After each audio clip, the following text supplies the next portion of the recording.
So mga tol, matapos nga pong matalo ni Yumar Marshall kagabi sa finals ng 19th Asian Games sa China kontra sa pambato ng China na si Tang Katihan, kung saan nanalo itong Chinese sa pamamagitan ng unanimous decision at nasungkit nito ang gold medal, habang silver naman ang nakuha ni Marshall. Pero sa pagkapanalo nga po ng Chinese sa finals mga tol, isang kontrobersyal at sigaw ng sambayan ng Pilipino mga tol. Cooking show daw ang nangyari. Halatado nga daw po ito na home court decision. Sa round 1 nga mga tol, nakakonekta ng solid si Marshall, kaya nabilangan ang kalaban. Bumawi naman ang Chinese sa round 2. Nakatama din ito na malinis, kaya nabilangan din si Yumar Marshall. Pero pagdating ng round 3 mga tol, maliwanag na nakuha yun ni Marshall dahil nakakonekta siya ng mga malilinis na suntok at talagang iniinda ng Chinese ang mga suntok ng Pinoy. Pero laking gulat nga po ng mga Pinoy fans nang itaas ng referee ang kamay ng Chinese, indikasyon na ito ang nanalo. Kaya tinadtad ng mga Pinoy sa comment section na cooking show daw ang nangyari sa laban. Samantala, nagsalita na nga po si Yumar Marshall sa pagkatalo niya.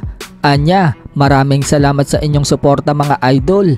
Hindi man naibigay ang pabor sa atin, pero pinaramdam ninyo, parang gold na ang nakuha ko. Magkita-kita po tayo sa labang ko sa pro mga idol.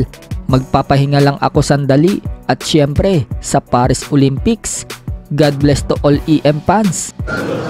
Una sa lahat, maraming salamat sa mga solid team EM dyan. Naluto tayo idol, klarong-klaro atong kombinasyon. Sige lang idol. That's the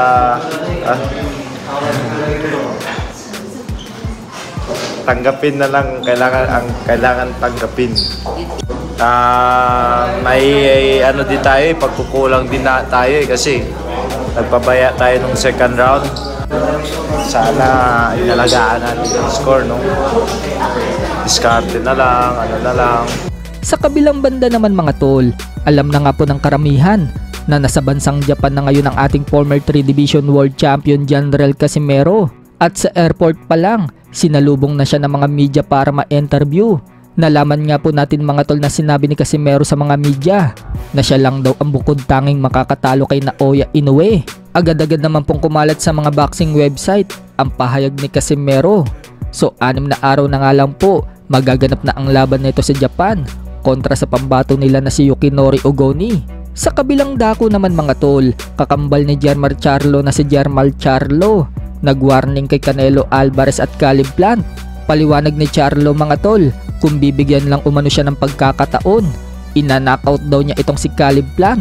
Gusto daw ni Charlo na bigyan daw ng damage itong si Caleb Plant. Kung matatandaan mga tol noong weigh-in ni Crawford at Spence, sinuntok nga po ni Caleb Plant itong si Jermall Charlo sa backstage at hindi man lang nakaganti si Jermall Charlo.